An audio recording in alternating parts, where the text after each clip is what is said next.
बच्चों, आज का हमारा विषय है महासागरीय जल। बच्चों, आप महासागर नाम से परिचित हैं। जैसा कि हमने इसके पहले भी पढ़ा है कि पृथ्वी पर इसका ग्लोब यदि हम देखें तो दो प्रमुख स्थलाकृति हैं, महाद्वीप और महासागर। ये जो महासागर है ये संपूर्ण पृथ्वी के लगभग 2/3 हिस्से में फैले हैं। ये आप जानते हैं बच्चों। यही जो महासागर है, इन महासागरों के 5 प्रमुख नाम है या 5 प्रमुख महासागर हमारे पृथ्वी पर विद्यमान हैं। पहला, प्रशांत महासागर। पृथ्वी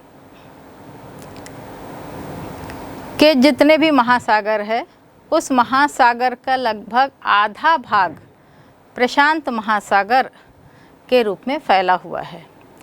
इसका विस्तार आप देखिए, उत्तर में बेरिंग जलडमरू से दक्षिण में अंटार्कटिका तक ये फैला हुआ है।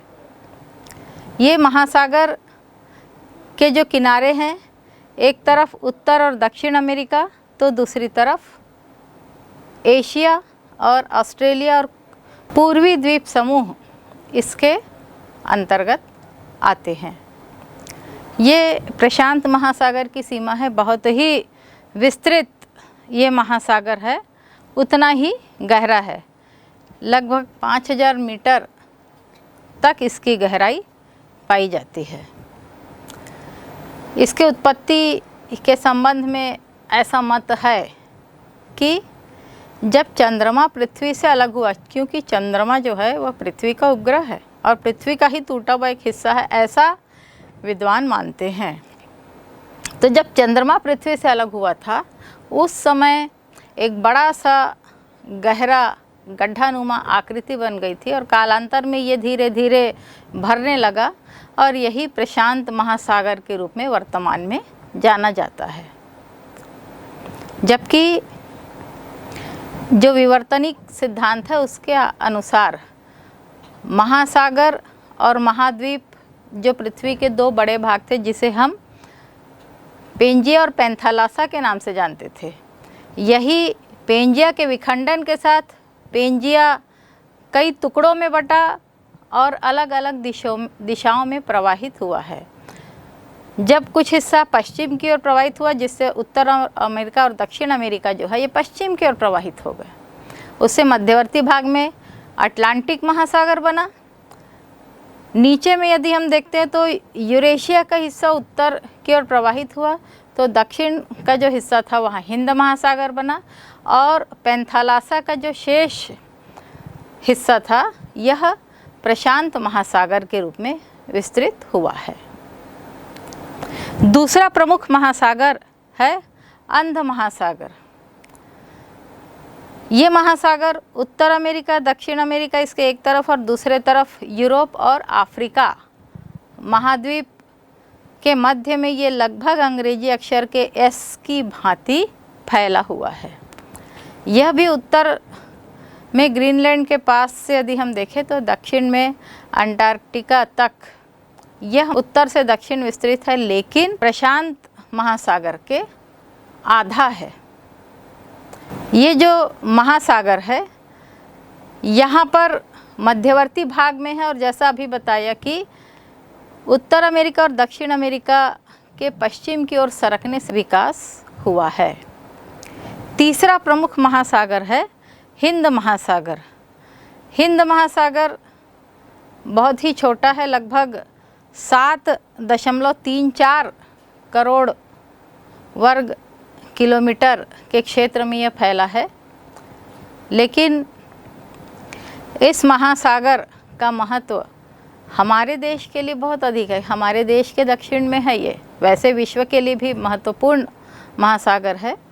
और इसकी जो सीमा उत्तर में एशिया महाद्वीप, तो इसके पश्चिम में अफ्रीका महाद्वीप है, दक्षिण में अंटार्कटिका और पूर्व में द्वीप समूह और ऑस्ट्रेलिया इसकी सीमा बनाते हैं।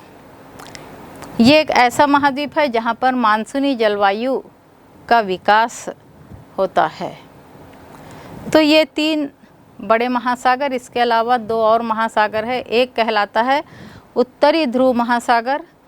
देखिए यहाँ पे जो उत्तर अमेरिका, यूरोप और एशिया, इस स्थलखंड ने इसको चारों तरफ से घेर रखा है और बीच का जो हिस्सा है ये उत्तरी ध्रुव महासागर कहलाता है।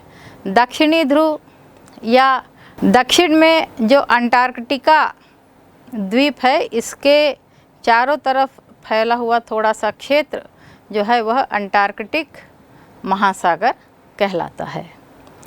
तो ये तो महासागरों की जानकारी हुई। इसके बाद हम जानेंगे बच्चों जल चक्र। जल चक्र क्या है? तो जल चक्र पृथ्वी पर जो सतत चलने वाली जल की एक प्रक्रिया, चक्र यानी जहाँ से शुरू होता है वहीं आकर ख़त्म हो रहा है, उसको हम चक्र कहते हैं। तो जल की एक निरंतर चलने वाली प्रक्रिया जिसके तहत समुद्र, वायु और स्थल मंडल के बीच में कभी भी संपर्क नहीं टूटता। ये तीनों एक दूसरे के साथ जुड़ करके एक चक्र का निर्माण करते हैं, इसे हम कहते हैं जल चक्र। जल चक्र जो है ये वर्षा, समुद्र और वायुमंडल और धरातल, इनके विनिमय, एक्सचेंज की प्रक्रिया है। कैसे एक्सचेंज? धरातल का जल या महासागर का जल, इसका वाष्पीकरण होता है। जल वायुमंडल में ऊपर उठता है, ऊपर जाने के बाद संघनन होता है और संघनन के बाद यह वाष्प जो है वो जल में परिणित होता है और उसके बाद वर्षा होती है। वर्षा में ये जल पुनः धरातल और महासागर पे आता है। जो वर्षा का जल धरातल पे आता है यह नदियों के माध्यम से फिर से महासागर में जाता है, पुनः वाष्पीकरण, यानी एक चक्र चल रहा है और ये सब एक दूसरे में एक्सचेंज हो रहे, परिणित हो रहे हैं। तो इस प्रकार इन समुद्र, वायु और स्थल और वर्षा का जो एक्सचेंज होना ही जल चक्र कहलाता है। जल चक्र में जो प्रमुख तत्व है ये है वर्षण, फिर जल प्रवाह, फिर वाष्पीकरण और वाष्पोत्सर्जन। ये 2 शब्द है, वाष्पीकरण और वाष्पोत्सर्जन। वाष्पीकरण क्या है? जब समुद्र का, नदी का या विभिन्न क्षेत्र का जो जल है, ये जल गुप्त ऊष्मा के माध्यम से जब वाष्प के रूप में परिवर्तित होता है और ऊपर जाने लगता है वायुमंडल में, तो इसको हम वाष्पीकरण की प्रक्रिया कहते हैं। वाष्पोत्सर्जन ये वनस्पतियों में पाई जाने वाली नमी का जो ऊर्जा के द्वारा वाष्प के रूप में परिवर्तन होता है, इसे हम वाष्पोत्सर्जन की प्रक्रिया कहते हैं। और ये दोनों प्रक्रिया के माध्यम से जल का वाष्पीकरण हुआ, फिर संघनन हुआ और वर्षा के रूप में ये पुनः धरातल पर आ जाता है। इस चित्र के माध्यम से आप देख सकते हैं बच्चों कि वाष्पीकरण कैसे हो रहा है। जल ऊपर उठ रहा है, संघनन हो रहा है और फिर से बादल बन करके ये पानी धरातल पर आता है। ये जो प्रक्रिया होती है, ये प्रक्रिया में सबसे पहली जो प्रक्रिया है ये होती है वाष्पीकरण की प्रक्रिया। और वाष्पीकरण के बाद जब संवहन के माध्यम से पुनः वर्षण की जो प्रक्रिया होती है, तो वर्षण में जो जल आता है, ये जल धरातल पर प्रवाहित होता है। कुछ जल धरातल के माध्यम से भीतर की ओर चला जाता है, धरातल इसको सोख लेता है और ये भूमिगत जल के रूप में प्रवाहित होने लगता है। इस प्रकार के जल को अंतःस्पंदन कहते हैं। जबकि कुछ जल धरातल के ऊपर में वर्षा का जो जल ये आता है और ढाल का अनुसरण करते हुए ये विभिन्न नदी नालों के माध्यम से पुनः महासागर में चला जाता है और पुनः इसका वाष्पीकरण की जो प्रक्रिया है धरातल और महासागरों में होने लगती है। तो इस प्रकार से जो जल चक्र है, ये जल चक्र 4 बातों पर आधारित है। पहला जो है ये है वर्षण। वर्षा के माध्यम से यह जल, वायुमंडल का जल धरातल पर महासागरों पर आता है। दूसरा है वायुमंडल का परिसरण। इसके अंतर्गत जो हवाएं हैं, ये हवाएं धरातल से जो जल का वाष्पीकरण हुआ है, इन वाष्पों को ये हवाएं बहुत दूर तक बहा कर ले जाती है और विभिन्न क्षेत्रों में वर्षा कराती है। तीसरी जो प्रक्रिया होती है धरातल का प्रवाह। धरातल पर भी ये जल जब गिरता है तो कुछ का तो अंतस्पंदन हो जाता है, भूमिगत हो जाता है, और कुछ जल नदियों नालों के माध्यम से पुनः समुद्र की ओर जाता है। और पुनः वाष्पीकरण और वाष्पोत्सर्जन की प्रक्रिया, ये इसको चौथी प्रक्रिया कहो या पहली, तो ये एक सतत चक्र के रूप में, साइकिल के रूप में चलता रहता है, तो इसे हम जल चक्र कहते हैं। आइए अब हम अध्ययन करते हैं महासागरों के तली का। महासागर की तली कैसी है बच्चों? मैंने इसके पहले भी आपको बताया था कि जिस प्रकार से महाद्वीपों पर पर्वत, पठार और मैदान पाए जाते हैं, उसी प्रकार से महासागरों की तली भी एक जैसी नहीं है। इस तली को भी हम कई नामों से बांटे हैं, जैसे महाद्वीपीय मग्न तट, महाद्वीपीय मग्न ढाल, गहरे या गंभीर महासागरीय मैदान, महासागरीय गर्त, ये प्रमुख स्थलाकृतियाँ हुई। इसके अलावा और भी कई प्रकार की स्थलाकृतियाँ महासागरों में भी पाई जाती है। आइए हम इन स्थलाकृतियों का अध्ययन करेंगे। इन स्थलाकृतियों के बारे में हम जानेंगे, इनसे परिचित होंगे कि ये कैसी स्थलाकृतियाँ हैं। तो सबसे पहली आकृति है महाद्वीपीय मग्न तट, कॉन्टिनेंटल शेल्फ इसको कहते हैं। ये कॉन्टिनेंटल शेल्फ क्या है? उथले समुद्री भाग हैं, और ऐसा माना जाता है कि महाद्वीपों का ही विस्तृत भाग है जो या तो जलमग्न हो गया है कालांतर में, या महाद्वीपों से लाए गए जो अधिकांश मलबा है उसके कारण इसका जो बिछाव है ये इन्हीं क्षेत्रों में हुआ है। तो इस प्रकार जो समुद्रों में डूबे हुए तट हम इसको कह सकते हैं, इन्हें हम जलमग्न तट कहते हैं। इसकी गहराई अलग अलग क्षेत्रों में अलग अलग है। सामान्यतया इसकी जो गहराई है 180 मीटर तक पाई जाती है, लेकिन कहीं कहीं पर ये जो तट है ये 65 से 500 मीटर की गहराई में भी देखने को मिलते हैं। ये जो जलमग्न तट है इनमें ढाल बहुत कम होता है, सामान्यतया 1 अंश या उससे भी कम ढाल होता है। और हिम क्षेत्र में ये जो जलमग्न तट है ये बहुत ही मंद होते, 1 अंश से भी कम ढाल यहाँ पर देखने को मिलता है। जहाँ पर विवर्तन की जो क्रियाएं होती है ये जब तीव्र होती है, तो उस क्षेत्र में ये जो जलमग्न तट है ये तीव्र ढाल वाले होते हैं। इन जलमग्न तटों का विस्तार यदि हम देखें तो संपूर्ण महासागर के केवल 8% भाग ही जलमग्न तटों से विद्यमान है। जलमग्न तट का सर्वाधिक विस्तृत क्षेत्र अटलांटिक महासागर में पाया जाता है।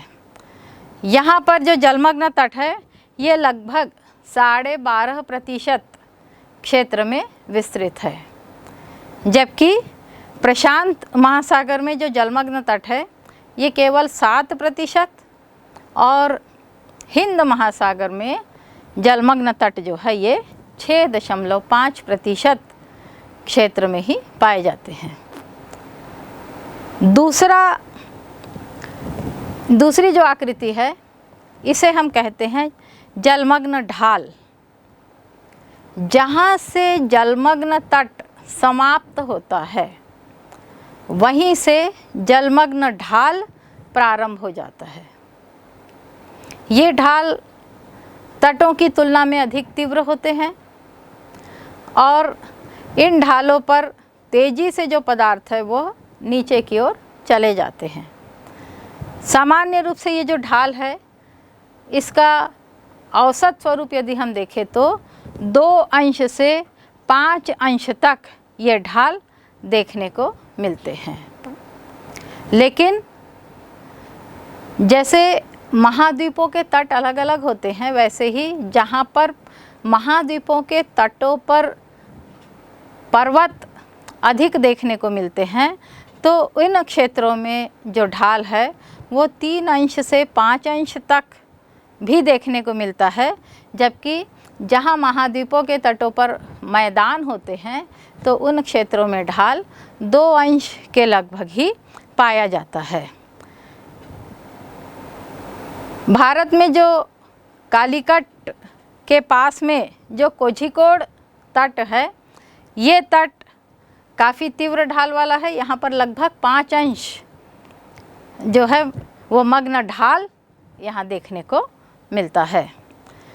कुछ बहुत तीव्र ढाल वाले भी क्षेत्र हैं, जैसे स्पेन का जो सेंट हेलेना का क्षेत्र है यहाँ पर 40 अंश ढाल मग्न ढाल देखने को मिलता है।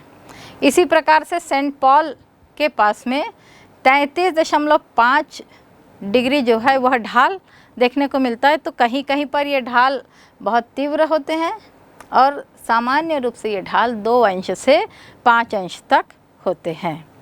ये हम कह सकते हैं जहाँ से ढाल प्रारंभ हो रहा है ये महाद्वीप की अंतिम सीमा होती है, क्योंकि जैसा अभी बताएं मग्न तट संभवतः महाद्वीप के विस्तार का क्षेत्र है जो कि काफ़ी उथले होते हैं और इस प्रकार से महाद्वीपों की अंतिम सीमा जो होती है इसे हम मग्न ढाल कहते हैं।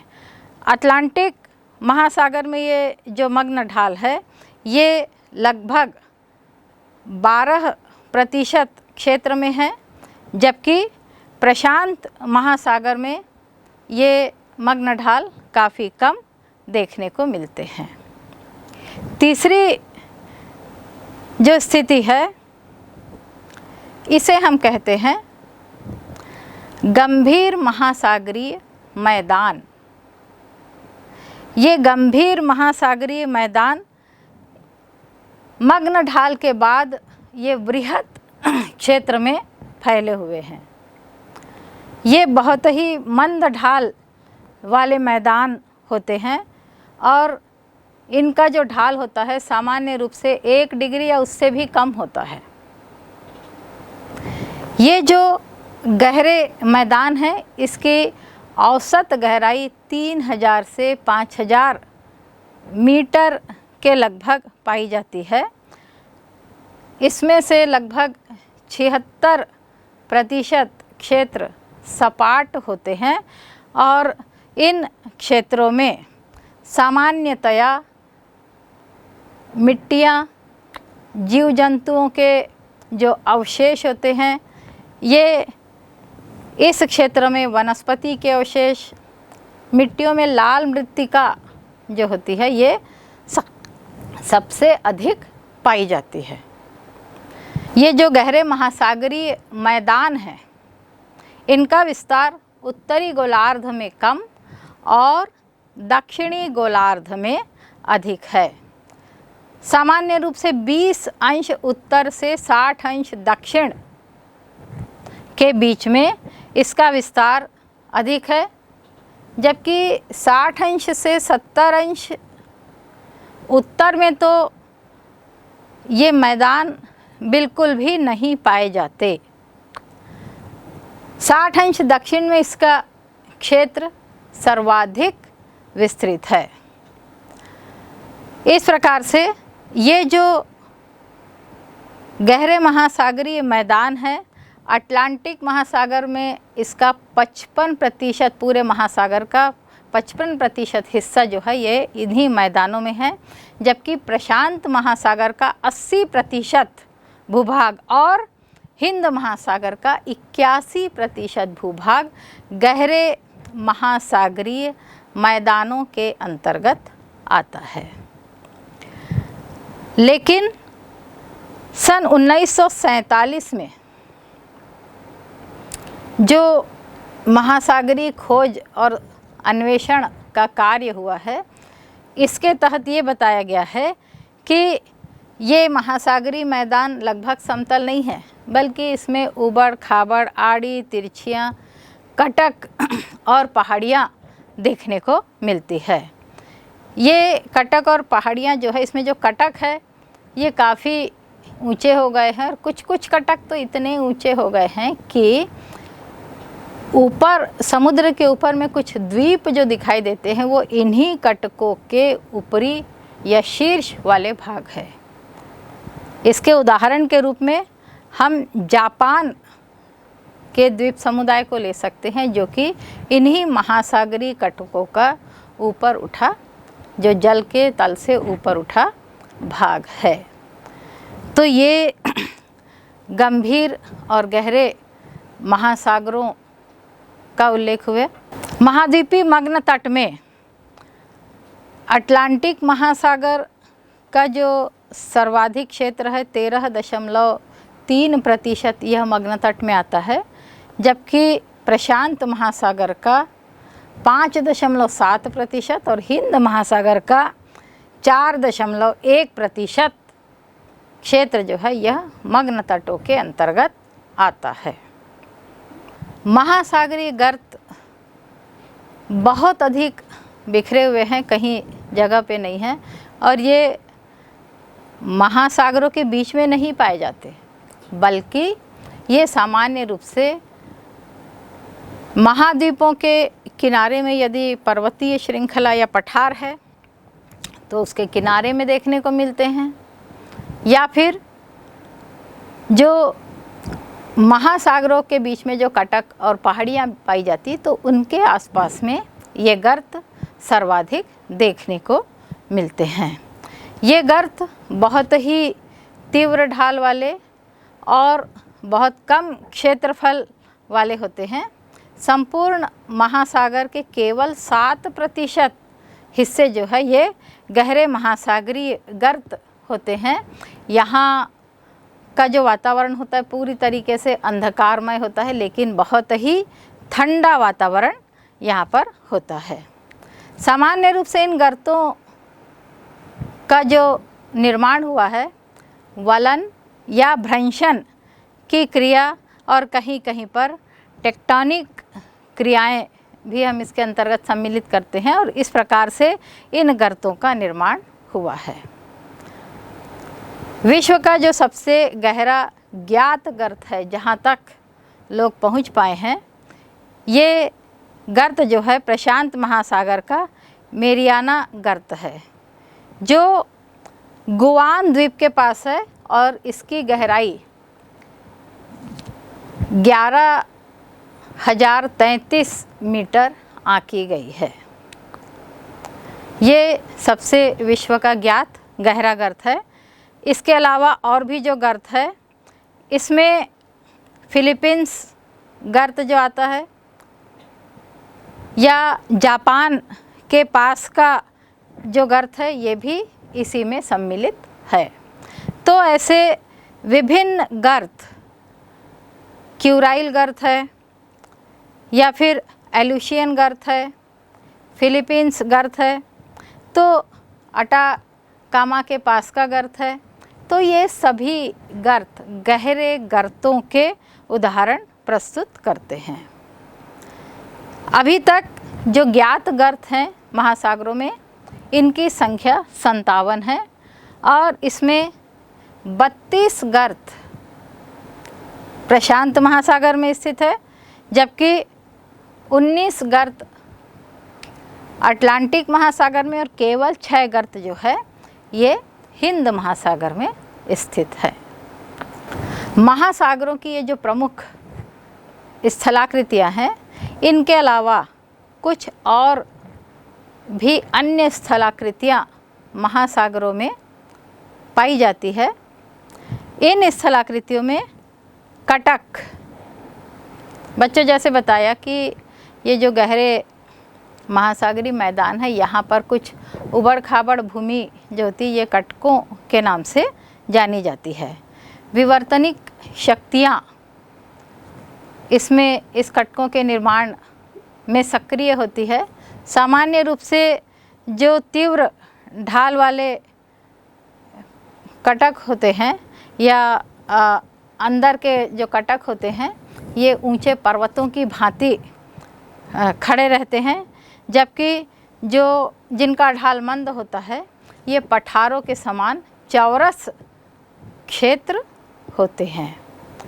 ये जो कटक है, यही कटक जब ऊपर उठ जाते हैं तो इसके कुछ ऊपर उठे भाग द्वीप समूह के रूप में उभर आते हैं। जैसा बताया कि जापान, ऐसे ही बहुत से द्वीप समूह अलग अलग महासागरों में ये देखने को मिलते हैं। ये कटक प्रत्येक महासागर में अलग अलग आकार में हैं, जैसे कि आप इस मानचित्र में देख सकते हैं। देखिए बच्चों, ये अंध महासागर का कटक जो है ये उत्तर से दक्षिण तक पूरा एस आकार में फैला हुआ है। यदि हम इस कटक का अध्ययन करेंगे तो सामान्य रूप से इस कटक का जो निर्माण हुआ है ये ज्वालामुखी उद्गार की प्रक्रिया के फलस्वरूप है, या विवर्तनिक प्रक्रियाएं यहाँ पर अधिक संलग्न हुई है। दूसरा, इसी कटक की तुलना में जो कम ऊंचाई वाले क्षेत्र होते हैं, जो अपने आसपास के तल से लगभग 1000 मीटर की ऊंचाई वाले होते हैं, इन्हें हम पहाड़ी के नाम से जानते हैं। ये जो पहाड़ियाँ होती है, जब ये पहाड़ियाँ कम ऊंचाई वाली और चौरस होती है तो इन्हें गायोट कहते हैं।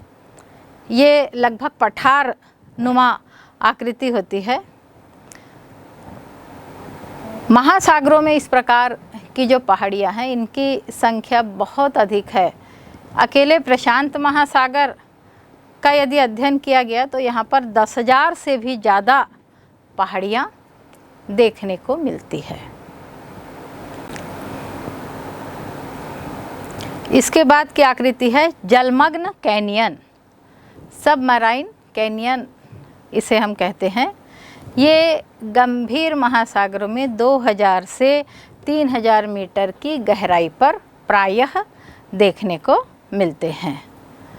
ये कैनियन बनने की जो दशाएं हैं ये अलग अलग मानी जाती है, जिसमें पहली दशा ऐसी हो सकती है कि कुछ कैनियन मग्न तट से प्रारंभ होकर के जलमग्न ढाल तक विस्तृत हो गए हैं। इस प्रकार का जो कैनियन का उदाहरण इंग्लैंड का ओशनोग्राफर कैनियन है। दूसरा, ऐसे कैनियन हो सकते हैं जो नदी के मुहाने से मग्न तट तक विस्तृत होते हैं, और इस प्रकार के कैनियन का जो अध्ययन किया गया है इसमें कांगो जायरे नदी या मिसिसिपी नदी और सिंधु नदी के जो कैनियन हैं वो इसी प्रकार के कैनियन हैं। तीसरे प्रकार का जो कैनियन है जो मग्न तट के किनारे से मग्न ढाल पर ये एक वृक्षाकार स्वरूप में दिखलाई देते हैं, और इस प्रकार के जो कैनियन हैं ये कैलिफोर्निया तट के पास का कैनियन है। तो ये कैनियन, गहरे कैनियन, यह भी महासागरों की स्थलाकृति है। इसके अलावा अगली जो स्थलाकृति है इसे हम सागरीय बैंक कहते हैं। ये सागरीय बैंक क्या है? महासागरों में कुछ उथले और चौरस चबूतरों जैसी आकृतियाँ विकसित हो जाती है। ये आकृतियाँ काफ़ी उथली होती है और उसके कारण इस क्षेत्र में मछलियों का विकास बहुत अधिक मात्रा में होता है। ये जो उथले चौरस चबूतरे हैं, ये बैंक के नाम से जाने जाते हैं। ऐसे बैंक का नाम आपने सुना होगा बच्चों, जैसे ग्रांड बैंक। ये देखिए न्यूफाउंडलैंड का जो तटीय भाग है, उत्तर अमेरिका का जो पूर्वी तट है, यहाँ पर न्यूफाउंडलैंड एक छोटा सा द्वीप है। इसके तट में यहाँ पर ग्रांड बैंक स्थित है और इस क्षेत्र में मत्स्य पालन बहुत अधिक मात्रा में होता है। लगभग इस क्षेत्र के 90% लोग मत्स्य पालन में जुड़े हैं। यहाँ पर न्यूफाउंडलैंड से यदि हम यूरोप में इंग्लैंड की तरफ जाते हैं तो एक दूसरा बैंक है जो इंग्लैंड के पास में स्थित है, ये है डागर बैंक। यह भी मत्स्य उद्योग के लिए बहुत प्रसिद्ध है। और केवल यही दो नहीं, इस वृहत क्षेत्र में अनेक बैंक है जहाँ पर मत्स्य उत्पादन की जो क्रिया है बहुत अधिक मात्रा में होती है।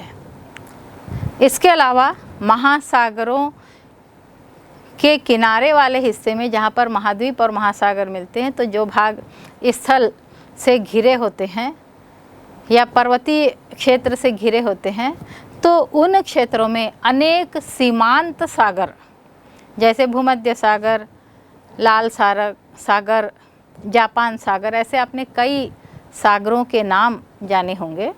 तो ये सभी किनारों पर पाए जाते हैं और कहीं कहीं पर खाड़ियाँ भी देखने को मिलती है। तो ये सीमांत सागर और खाड़ियाँ, यह भी महासागरों की स्थलाकृति का एक हिस्सा है।